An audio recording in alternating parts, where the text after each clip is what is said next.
Well, once again, I'd like to welcome everyone who has joined to today's webinar from Teradata, Zementis, and Dataline. We're going to begin now. The webinar is called Winning with Big Data Analytics, and we are very honored that you've chosen to spend this next hour or so with us, so thank you very much. My name is Mark Rabkin. I am the Director of Business Development for Zementis. You'll hear a bit more about Zementis during the webinar from our CEO and founder, Michael Zeller. And what we'd like to do first, as most of you are familiar, is just cover a few housekeeping tips for the webinar. And wanted to mention that due to the number of attendees, you will all be muted during the call. However, there will be time for questions and answers at the end of the call. You should see a chat window, which you are welcome, and we actually encourage you to submit questions to during the webinar. And towards the end, we'll probably have about 15 minutes for questions and answers, which I will moderate. And you can control the volume if you need to by adjusting the volume on your computer. We have already received one question, which is, will the webinar be available for download afterwards? And yes, we'll get that up on the Zementis site for either streaming or download. But give us just at least a couple hours to get that done, but it will be available. I also want to point out that all of the attendees to today's webinar will get an email, and that will actually include a white paper from Teradata and Zementis on Zementis' performance on Teradata Aster, and it gets into some more technological detail as to how we integrate with Teradata more than we might be able to cover today. So definitely worth taking a look at it, and very impressive results on that well-done white paper. So keep an eye out for that email. And in that email, we will also be providing that link to the recorded webinar, or you can simply check Zementis.com a few days later. And so what I would like to do is introduce the presenters. I've already introduced myself. The beginning part of the presentation will be given by Tim Miller.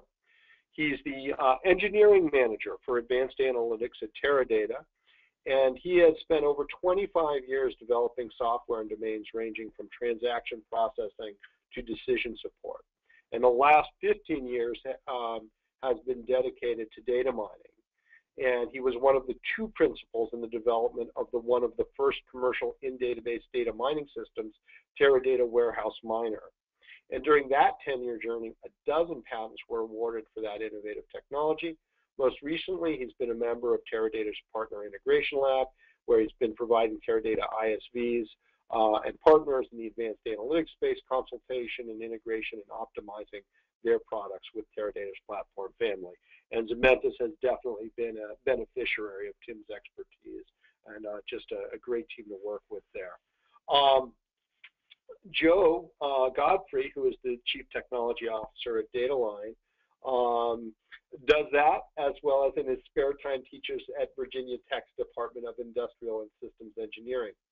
Dataline provides Joe an almost unique opportunity to experience firsthand the world of big data, to practice the skills he learned as a scientist, and to share that excitement with students.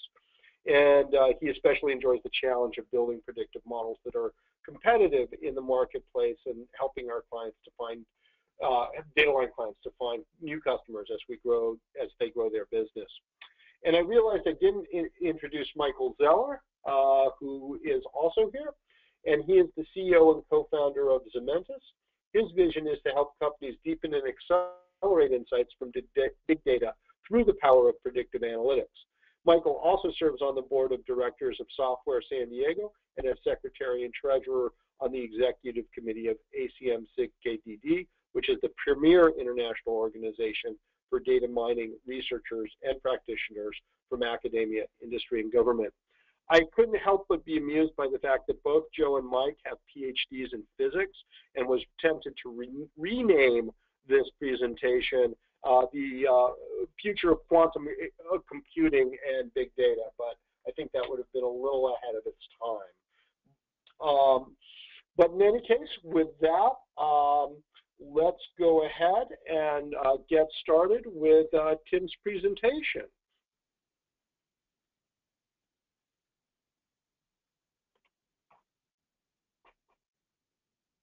Good morning, and thank you, Mark. As you said, my name is Tim Miller, and I work in Teradata's Research and Development Facility in San Diego, California.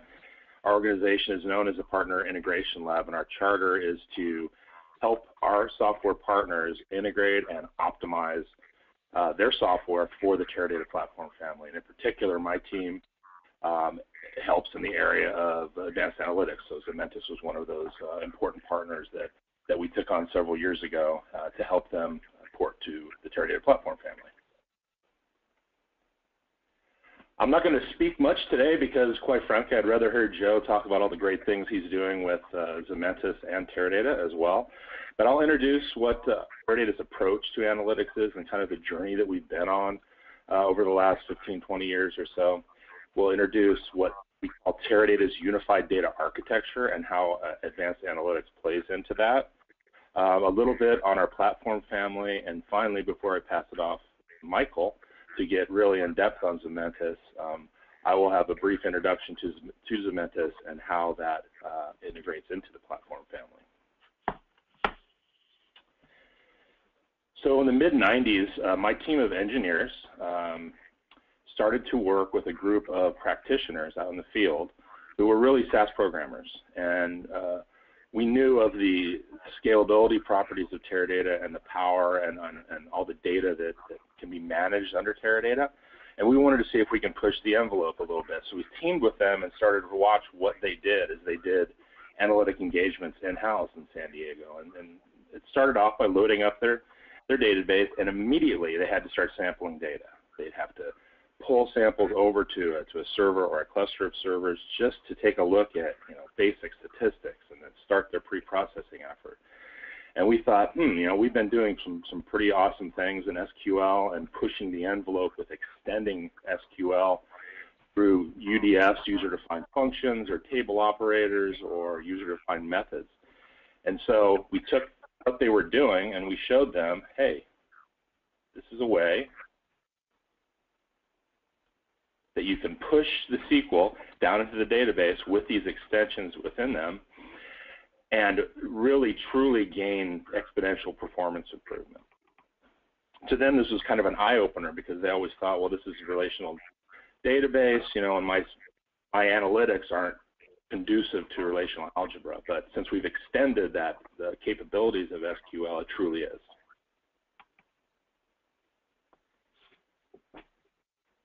So in about 1998, we released the first product, which was basically the assets that we had collected over the years in working with this team of practitioners, and we created a product called Teradata Warehouse Miner, which was really the first commercial in-database analytics offering.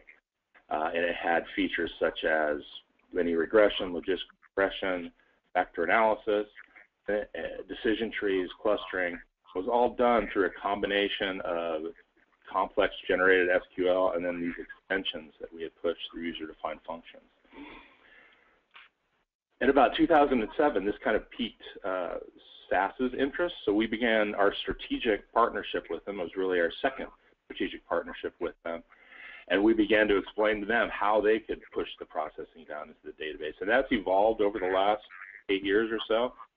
And now they have a very nice offering of not only in-database technology, but also in-memory technology, and most recently, technology based on the Hadoop platform. In 2011, then, we acquired Astrodata, the pioneer in our viewpoint in big data analytics with their patented SQL MapReduce techniques. And then finally, in 2013, I was asked to take a new look at some of the emerging vendors out there, one of which was Zementis. And see how we can integrate them into our offering.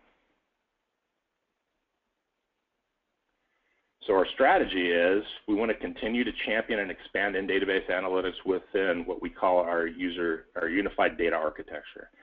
And that unified data architecture is depicted in the picture that you see here, and it really comprises of three kind of logical components: the integrated data warehouse, the discovery platform, and the data platform. And I'll get into a little bit in describing those logically and what our manifestation is with them in a subsequent slide. But what we've been focused on is that enabling technology within all of those platforms to really help our partners truly scale their products by utilizing this technology. And those partnerships are strategic in nature, such as the one that I mentioned with SAS, but also IBM SPSS, and then most recently with partnerships with Revolution Analytics as well as Zementis. In addition to that, we're going to continue to build upon our own products, such as Teradata Aster Analytics, which is really a package of pre-built SQL-MR functions, as well as Teradata Warehouse Miner. And finally, we want to delivering the enabling technology also to simplify the analytics across the entire unified data architecture. So kind of provide the glue to facilitate the communication between all the platforms through something that we called and recently released called QueryGrid.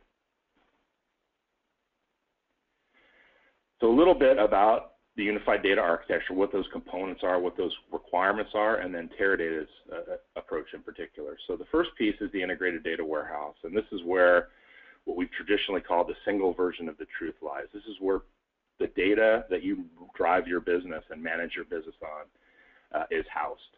It's a great environment for both strategical and operational analytics, and for Teradata, that is the integrated active data warehouse.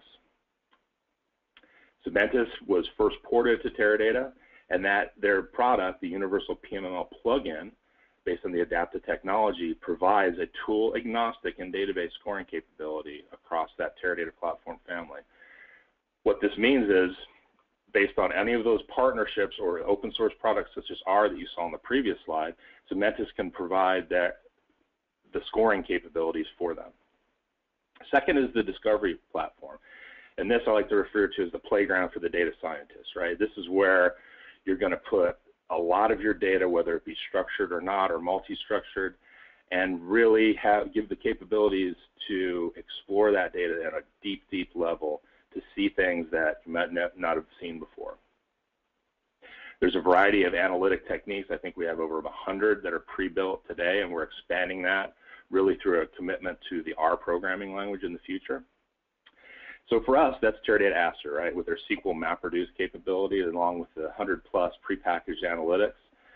And again, Zementis provides the tool-agnostic and database scoring capabilities on that platform as well. And finally, there's the data platform. So this is where all your data is coming into. This can be typically what a lot of people are doing with Hadoop today, but also we have this platform that we call the 1700 that is a lower cost, lower entry point cost for Teradata, where your requirements maybe are on huge amounts of data, but not so much on the processing side. And again, because UPPI supports the Hadoop environment and the Teradata environment both, again, across the UDAs, Zementis provides that in-database scoring capability for us. So this is what the platform family looks like, starting with the 1000 series, which we call our Extreme Data Appliance. Within this environment can be the Teradata database itself, or it can be Hadoop. Currently within our appliance, the Hadoop offering is the Hortonworks distribution of Hadoop. But if your requirements are around massive amounts of data and not so much concurrency or compute, that's a great platform for you. The 2000 series then is our data warehouse appliance platform. Again, massive amounts of data with the compute power behind it, but maybe not so much concurrency. And then finally, the 6000, which rounds out the Teradata platform family. This is our active EDW, where you have massive amounts of data in addition to massive compute, in addition to a large amount of concurrency going on. And then finally, we have the big data analytic appliance, and this is where Aster runs, and it can run by itself, or it can run in conjunction with Hadoop. So depending on your workload, you pick the series, and what's nice is, across the 1000, 2000, and 6000 series, that Teradata is the same Teradata. The hardware just is a little bit different, and maybe some of the tuning that we do in the software itself. But because of that, Zementis will run on all those platforms. Because they support Aster today, they'll also run on the big data appliance.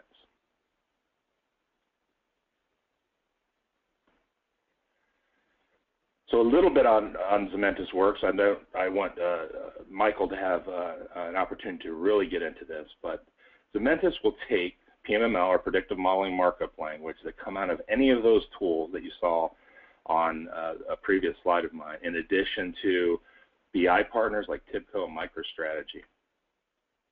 They take that PMML and they convert it into database objects. So these are database objects that I was referring to before in the form of Java UDFs. And what they do is not only do they generate that database object along with the DDL that actually creates that database object and Java wrappers that help you call that, and then your end users just write their SQL against that set of UDFs. What's really nice for us as we kind of push the envelope with R and moving the R processing into Teradata is Zementis is a great option for scoring your R models. Again, supports Teradata and Aster today, and the best thing of all, it's available today, and Jill will be talking more about that as we move forward. And with that, I'll pass it back to Michael.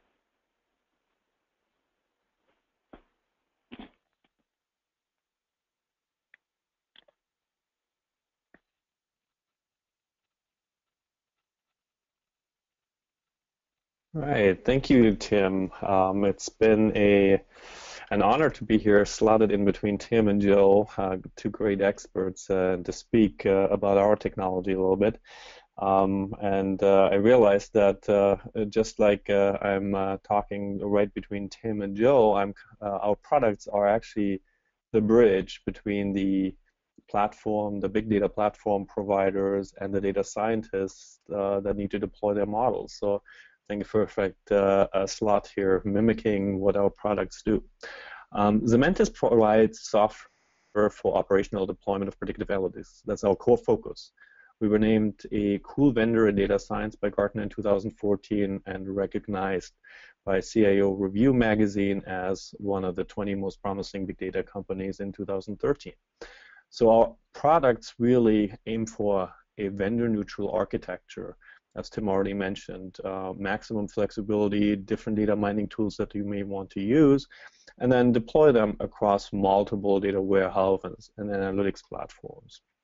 And the key asset to that is really the PMML, the Predictive Model Markup Language industry standard, with a wide range of different predictive modeling techniques, different algorithms, different model types that it supports. And at the end, really what it allows you to do is to rapidly deploy and execute predictive models. The outcome is really accelerated business insight. That's what the ultimate goal is for the business, to leverage the predictive models as effective and as quickly as possible.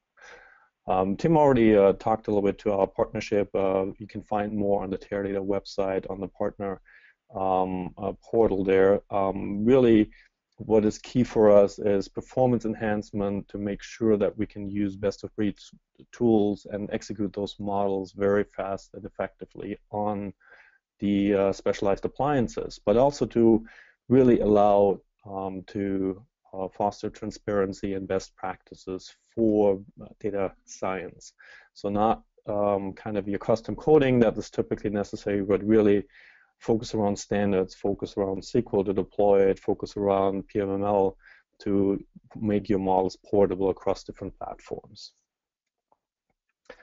And just taking a step back here and looking at the business value of predictive analytics, which is really the models that are your core asset, your core value. And that's how you unlock the value that sits in your big data. Looking at big data, there's many great platforms that you can use to wrangle your data, to manage it. Just today, we heard from Tim, it's Teradata, Teradata Aster, Hadoop. But in order to create business value on the right-hand side here, what we really have to do is we have to traverse the steps from big data, from data to decisions and actions, more intelligent actions, as fast as possible. That provides the business insight. And in order to do that, we often leverage predictive analytics. It seems to be really that it crystallizes the value out of big data. The more data you have, the more important machine learning models, statistical algorithms become, because you can't write down all those rules. But in order to get to the business insight and to get to real-time decisions and actions on those models, we have to be able to deploy those models. So the faster we can walk from data to decision, the higher our business value will be, the greater our competitiveness will be. We can deploy new models faster, we can deploy more models. It really frees up the whole pipeline of predictive analytics value creation. And what we often see, the key impediment to creating value out of predictive models is that traditional custom coding development cycle. So very often you have two separate teams, a data science team that develops models on R, as we see today, and then they were handed over to IT engineers to recode those models into SQL manually, or into Java to deploy them into another system, or into C++. Whatever the language may be, there is a manual process, and that's very time intensive. It is very error-prone. We have to have two teams talk different languages. Data science folks focus on the best models. IT engineers focus on SLAs, minimal latency, and throughput. So two different roles, two different requirements. But again, if we can't move from left to right, we delay insight, we delay business decisions, because what the business wants to do at the end of the day is apply those models as effectively and as quickly as possible.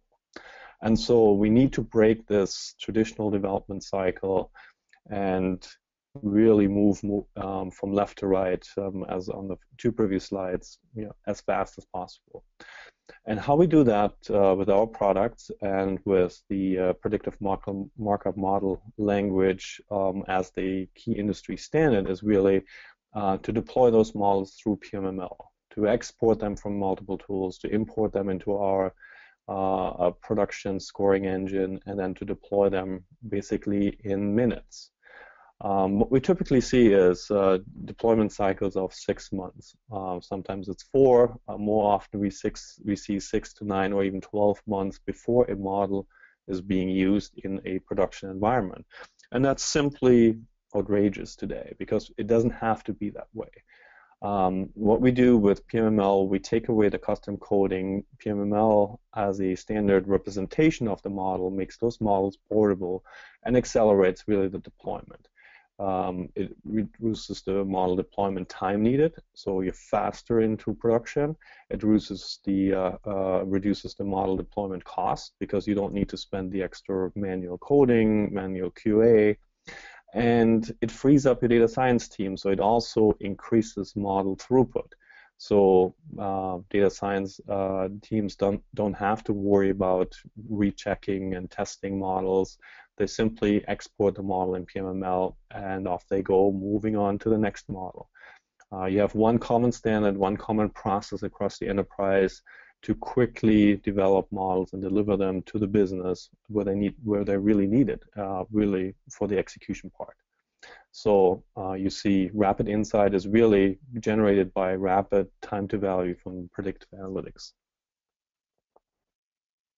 So we've talked about PMML now a few times in previous slides, so allow me to spend just a couple of minutes on what is really PMML. So the predictive markup model language, the predictive model markup language, is really the key industry standard developed by the data mining group, and it was developed to avoid proprietary issues and incompatibilities, to make your models portable and compatible across different platforms. It's an XML-based language, so it is an XML document basically that represents your model as it was built. It defines all your statistical features, different algorithms, and it is supported by the most of the leading data mining tools, and that includes commercial tools like we heard before, SPSS, SAS, SAP, as well as open source tools like R or KNIME. And it not only includes a lot of the different model types, different algorithms, but it also includes data handling and transformation. So core pre-processing, missing value treatments, outlier treatments, post-processing, mapping a score into a business decision. So there's much more to PMML than just the core model, which is often not really well known. And as I said in the beginning, we need to transition from left to right as quickly as possible. And we always saw the development and the deployment side as the two separate items. And this is what the PMML does. It allows for clear separations of those tasks: model development versus model deployment. Two different teams concerned with two different tasks, but it is that bridge in between.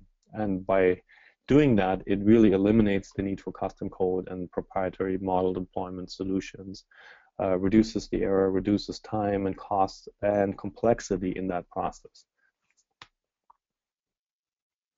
And if you look at a PMML file, it is actually a mini workflow, so to speak. So it can operate on raw inputs. It produces certain predictions. But if you look inside of it, it has a model signature, which clearly tells you what this model needs.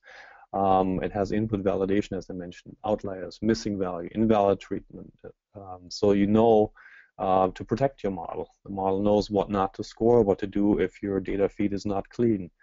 And you have pre-processing. You can normalize, you can discretize, bin, and map. And then you finally get to the model. And the model itself can be an ensemble of, say, a random forest. So it could be a collection of hundreds of decision trees.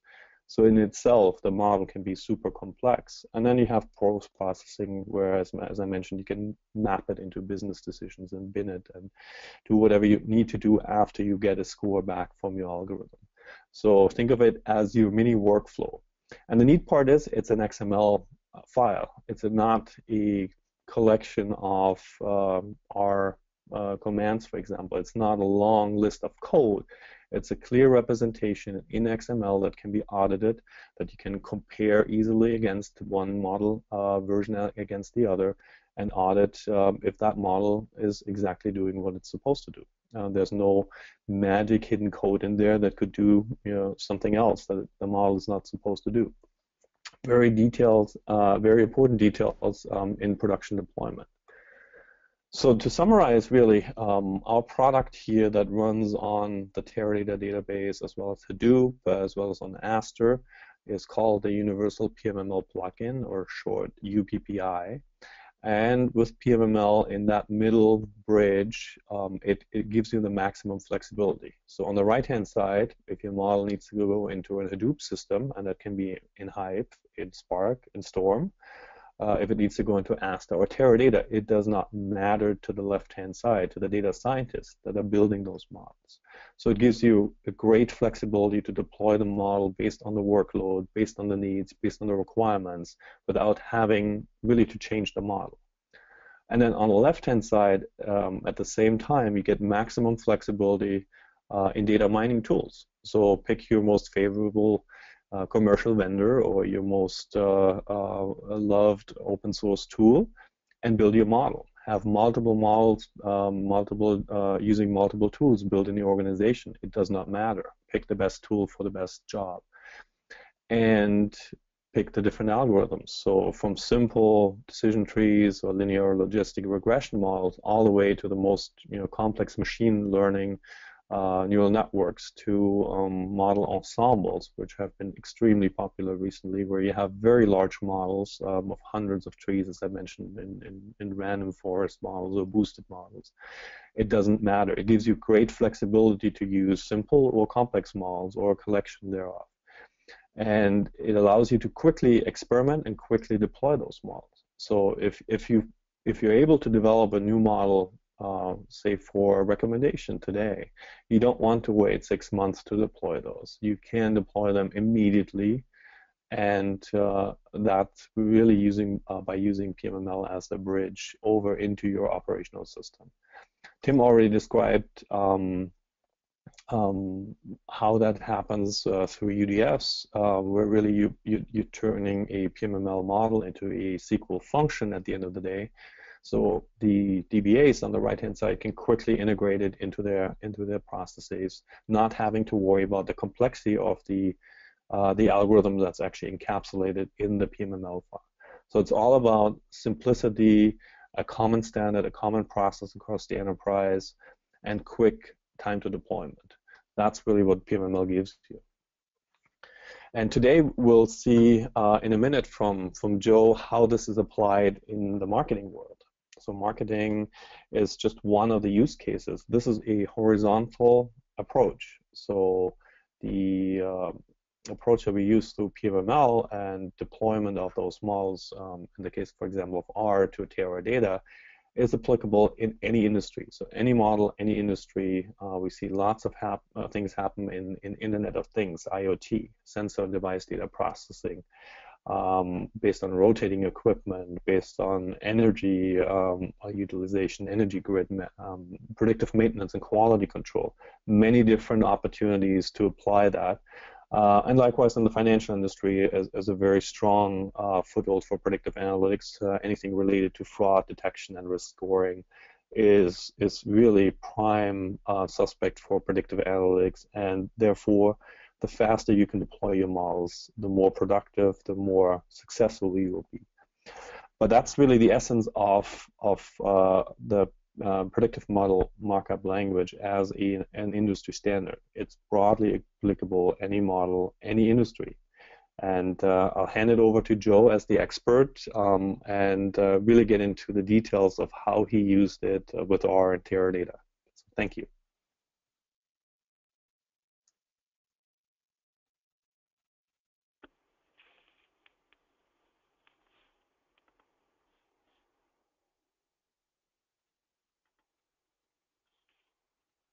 Okay, thank you, Mike and Mark, for this opportunity to present the Dataline experience using your tools, the UPPI, and Tim Miller as well for the Teradata database system that is absolutely crucial for our scaling needs and our performance needs as a business.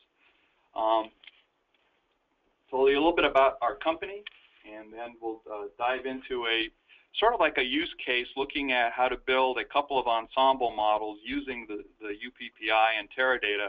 And the idea here is to give you a really good feeling for what it would be like to adopt this technology and to use it. Dataline itself is a leading provider of consumer information, intelligent analytics, and smart modeling solutions and digital assets. We specialize specifically in providing marketers customized marketing insights utilizing our proprietary database of over 240 million individuals with over 1,700 attributes on those individuals.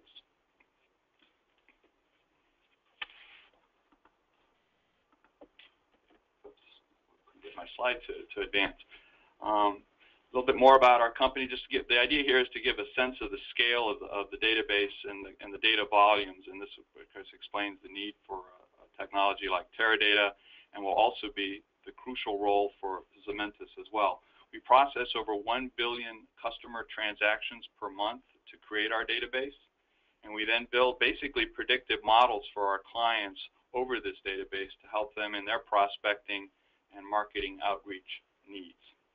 Our fundamental problem in this context, given the scale of our database, is the scoring problem.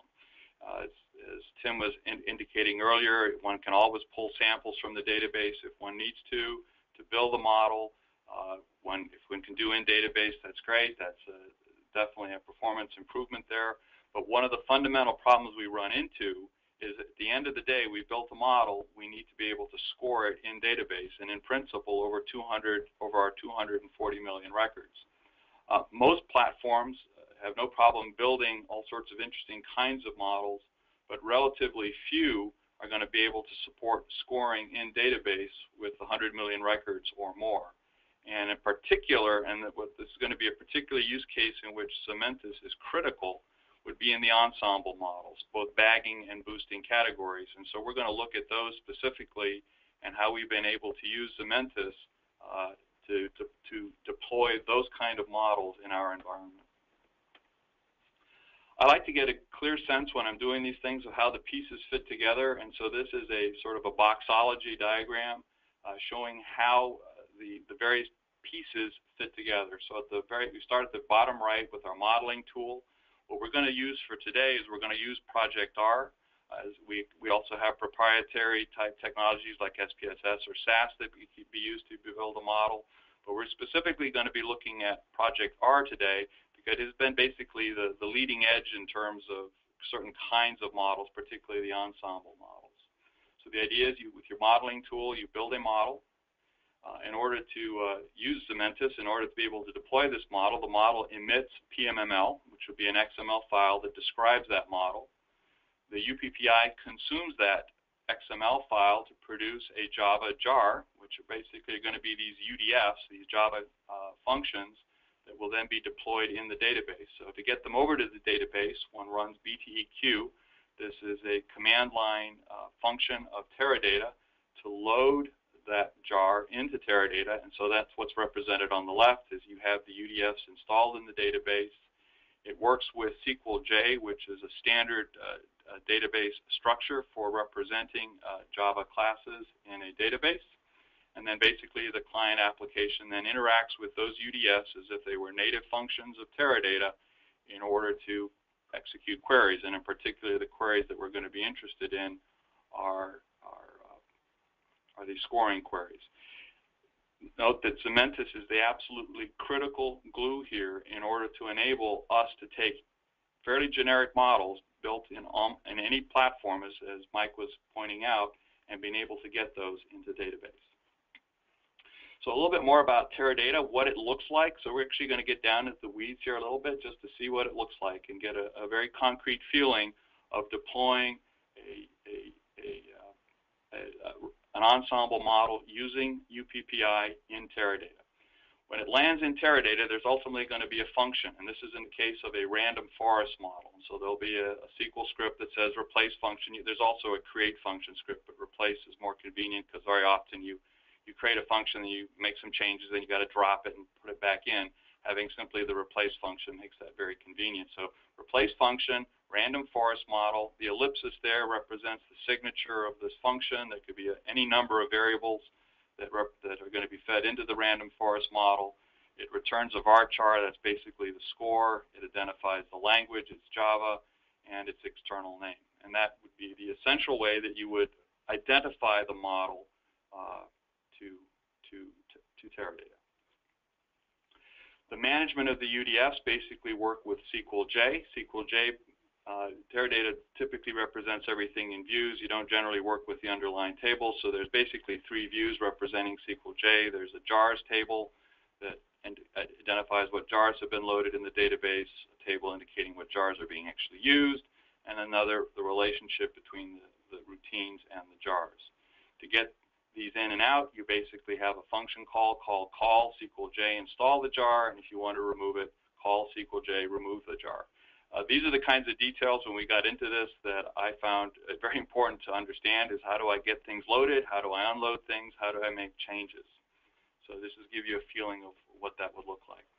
We've had a pretty good discussion now as to what PMML is and what UPPI are, so I'm not going to expand much more on that other than to emphasize this is the critical glue for us in order to be able to deploy state-of-the-art models. Without UPPI, what we're about to describe would simply be impossible for us at this time.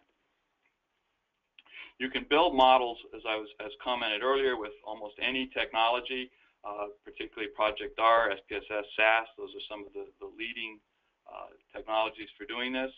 Ensemble modeling, it's state-of-the-art predictive power, but it's not well supported by most of the major vendors. Project R, on the other hand, has been a leader in getting these algorithms into the public domain where people can use them, but Project R or Python or any of these other environments are not particularly fast if you're going to use these to score with, because you need to get the in-database scoring, and these platforms do not provide that. So what we need to do is build a model in one of these platforms, export it PMML, convert it into a UDF using Zementis, and then we can score in the database. 2 exemplars for this webinar is a boosting example. We would use boosting when we expect significant variable interactions, so we're interested in increasing diversity to reduce the bias of the model. That would be something like AdaBoost. AdaBoost has, at least anecdotally, the reputation of being the best out-of-the-box classifier. So we would love to be able to use this tool, this model. And interestingly, in our scanning the marketplace for technologies and solutions, this became our test case for identifying technologies that we could use in our business, because very few platforms will actually support AdaBoost. Now, of course, Project R does support AdaBoost. It exports it into PMML. Zementis can consume that PMML and produce a UDF, and we can score it in Teradata. So that is a unique capability in this case. Another important case is bagging. For this case is when we expect a lot of variable volatility. We want to increase stability of the model, reliability in reuse. Random forest is probably the leading candidate in this area, and it has somewhat broader support among vendors than AdaBoost. What does it look like? This is literally what it would look like to create the model in Project R. You basically have to load the random forest library. That's require it, so you require it. You then actually build a model. Random forest is a call. There's the dependent variable here, z_respond. Z is just the way we name the variable so that it would sort conveniently when we're looking at hundreds and hundreds of variables. It sorts to the end. It's a tree, 50 trees. The number of variables there are 20, and those are the essential characteristics. We run the model. It's built. We then require PMML. We require that library. There's a typo there that shouldn't be a period. It should be a closed parentheses at the end. And then we export that file using the save XML command into a file called rf_regress XML. The regress there is that we want a regression model. One of the gotchas in working with this kind of thing, and we learned this early on, is that if you're using a tool such as Rattle, for example, it'll export the random forest as a factor. It'll use that. It'll create represent that z_respond variable as a factor variable because it's a binary. It's a 0 or 1, and we really want it to be treated as a continuous variable, and so that we get a regression model as our PMML representation. Otherwise, we get a classification. This is significant for us because we want to score on each record a distinct number, the probability, if you will, of response, whereas a classifier model will simply give us a 0 or a 1, and that's not going to be very helpful in 240 million records to have just some zeros and some ones. We really would like to have a score, and so that's why the regression model is important for us. AdaBoost looks very similar. You require Ada, the library. You build the AdaBoost model.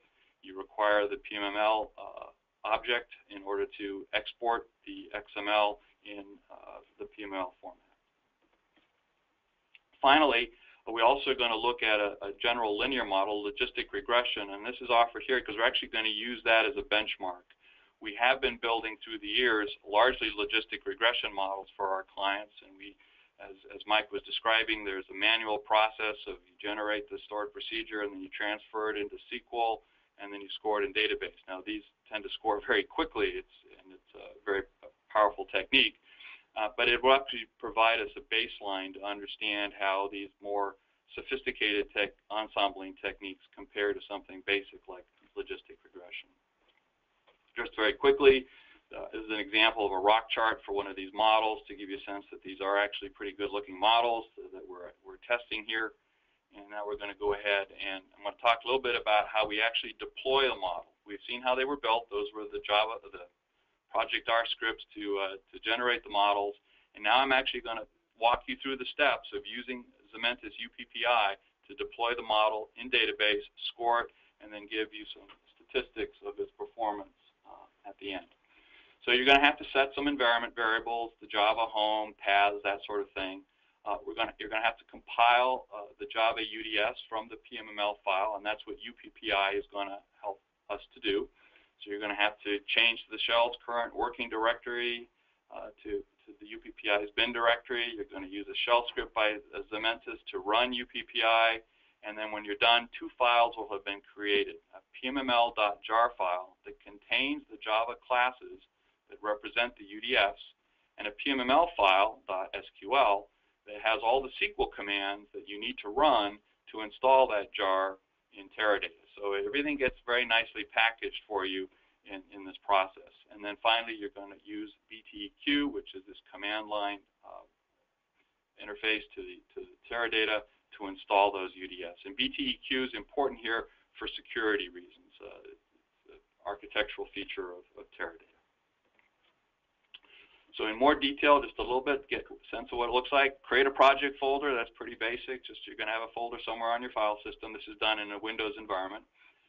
Copy in the prepare script and the PMML file and then you give it a PMML extension. When it's exported, it will have originally a .xml extension, but it'll be convenient given this pre-prepared script file from Zementis that you rename it to .pmml. So what we've got here is the script, the bat file provided by Zementis, run prepare-pmml.bat, and myAdaBoost.pmml, which was originally an XML extension. We just simply renamed it. We execute the prepare script, and an output folder is created, UPPI-output. The details of what happened in here is that this run prepare PMML.bat file references another bat file that lives in the bin directory of the Zementis installation that basically runs a Java command. There's a lot of preparation, making sure the environment variables are correct and all that sort of thing. But this is the beast that actually gets the work done. So it's a call to Java, java.exe. You've got some command line options to basically set the memory environment for garbage collecting, class loading for Java. The jar file that is UPPI, this UPPI-Teradata-3.8.2.1.jar. That's the version we're working with here. The PMML path identifying the PMML document that represents our model, and then the output path where the UDFs that are generated by UPPI will be placed. So you basically have run that. They've been placed in this folder. We go into the UPPI output folder. You can see there are some class folders, a Java folder, a PMML folder. But the key objects that we're interested in are PMML.jar and PMML.sql. You rename those. The reason you do that is just to avoid naming conflicts. Again, this is real, so you're getting a sense of just what this looks like. When you receive the Zementis product, there's an examples installation. You install that. It's installed with the name PMML.jar, and then that becomes a unique name in Teradata, and you want to avoid conflicts, and so you have to rename things. So this is a little detail that you have to attend to. Having renamed them, as you see here, you have to edit the SQL file to make sure that you're referencing that PMML.jar file. You run it, and away you go. You've got to make sure, of course, Teradata has permission to access those jar files. Otherwise, you will get a SQL exception error. So you have to, the usual environment stuff, all of that stuff applies. Finally, copy in the BTEQ files for the actual installation of the jars into Teradata, and that's deployment. Now you want to score. As Mike was pointing out, it is possible with PMML to represent your data transformations within PMML and include that within the overall function that you would be running, the UDF function. We've so far preferred not to do that. It's an active area of research for us in our company. But presently what we have been doing is we've been doing our data preparation in database, taking advantage of the performance of Teradata to get a clean set of data, taking care of nulls, all that sort of thing, trimming off white space, making any sort of variable standardization that we want to do. And then we will select from that. So what we've got here is an actual SQL query. It's just been trimmed down to give you a sense of the structure of it, not all the details. So we'll have a view. This is accessing only 3 variables. It's an as-if, giving you an idea of how it would work. You select from this table that you're using for your data, and that generates the view. With that view, you then select, give it an ID so you can identify each record, and then you're running a random forest model here, which will then produce a score in the output. So you'll basically have an ID, which is the record ID, and a score associated with it. And that's what it looks like to score using the UDFs produced by Zementis. And then finally, this is the last slide in this overview, to give you a sense of performance. This is, again, I got to put all sorts of qualifications on this. This is not a rigorous benchmark or anything like that. This is just our experience with using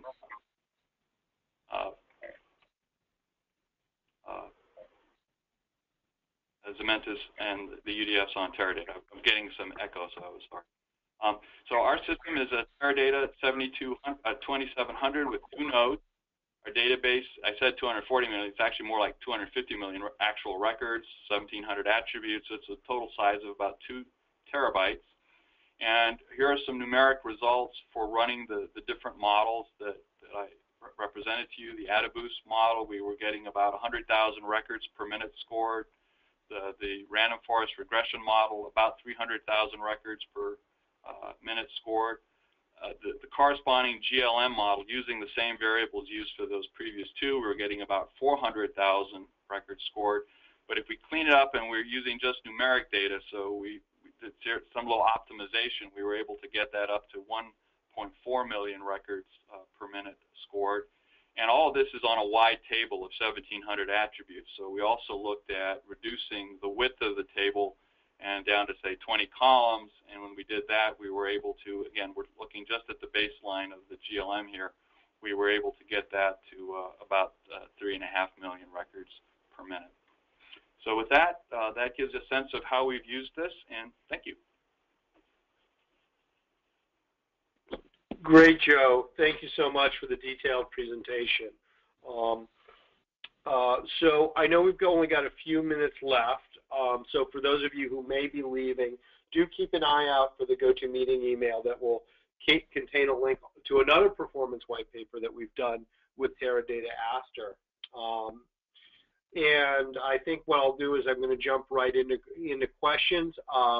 For those of you that might have arrived late, if you would like to ask us questions, simply type it into the chat window and it will come through. One of the things I noticed during the presentation is there was a lot of talk about R. Mike, I'm wondering from a Zementis perspective if you can talk about the relationship of PMML to R and maybe a little bit about why someone who's using R might want to use PMML and Zementis in conjunction with it. Yeah, absolutely. I think it was a great presentation from Joe and really emphasizing the uniform portability of models. And with R, often we hit single-threaded execution, memory limitations. So performance in production is the key aspect of where you can decouple R from any limits that you may see running it on your desktop. Especially if you're talking about several terabytes of data to score, you don't want to move that around. You don't want to have it anywhere else to be scored. And plus, you want to score this in parallel on a system, especially like a Teradata system. So the key part here is performance will be much greater because we can leverage the existing high performance infrastructure. And with R, there's open source packages. Zementis also has some proprietary packages that optimize, especially ensemble models.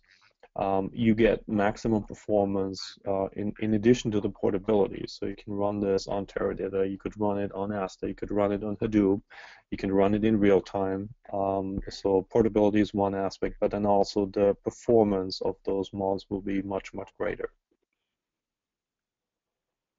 Great, thank you so much. And Tim, I think this one's for you. You mentioned that the current Teradata Hadoop appliance is powered by Hortonworks. Can I run any of the other Hadoop distributions on the appliance? So what's the availability beyond Hortonworks of Teradata and Hadoop and commercial distribution? So currently on our hardware, it is Hortonworks. However, we do support Cloudera and MapR on commodity hardware as well within that overall UDA. And we're looking in the future to support those on our own appliance as well. Great. And I think this one's for you, Joe. Can you talk a little bit about how Zementis UDFs compare to Teradata stored procedures? In fact, that was one of the reasons for that general linear model example there, because that's what we have been using in the past were stored procedures to implement general linear models, particularly logistic regression. And as you saw there with the narrow table, we were able to get about 3 million records per minute with Zementis. The corresponding scoring on Teradata, again, this is on our system, so it's not a benchmark kind of thing. It's just our particular configuration. We're getting about a little bit over 7 million records per minute with the stored procedures. So you can see that it's pretty comparable. Now that's for the general linear model stuff. When you're looking at things like AdaBoost or Random Forest, these aren't, what you have to keep in mind is although they're 10 times slower, these models are also vastly larger. For example, the PMML file for that Random Forest is over 50 meg. It's huge. And we wouldn't be able to score those models. It wouldn't even be an option to have a Random Forest or an AdaBoost model scored on our database without the technology. So although the performance, yeah, we'd love it to be a lot faster, but we're going to need a bigger box if we want to get that performance. Well, I'm sure Teradata would be glad to help there. So I think we've got time for one more question, Mike. I think the last one the question here about PMML. How would you describe the general models that are supported by PMML and the future roadmap of PMML? Yeah, the current model coverage is already pretty extensive. So from very simple regression models to really ensemble models, where Joe just mentioned that it would be it's really imperative to have a standard to deploy those models, because you don't want to go into custom coding at any cost there. It just becomes too complicated and too cumbersome to do that. So the coverage is very good. The future extensions are driven by clients and vendors. So there's a number of new model types on the roadmap that will be addressed shortly. The standard has been evolving quite rapidly in the last few years, and it's really about coverage, uniform coverage, and uniform model portability at the end of the day. And maybe just to add to Joe's comment of, oh, we want it faster, the great part here is that you make your infrastructure faster, your models automatically become faster. So you have more nodes. In terms, you go to 2, 4, 8, 10, 20 nodes, you get a magnitude of performance increase without having to touch the model. And that's the beauty of this portability and leveraging an infrastructure solution rather than custom code. Don't touch the model, simply add performance by adding to your infrastructure. Well, great, Mike. Well, I want to thank all of our presenters today, Tim Miller, Michael Zeller, and Joe Godfrey. We have run out of time.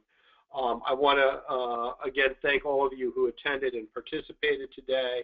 And if you'd like to continue the conversation and learn more about Zementis, you can reach me directly, mark.rabkin@zementis.com. Have a wonderful week, and we all look forward to the time when our paths cross again. And this is going to conclude our webinar for today.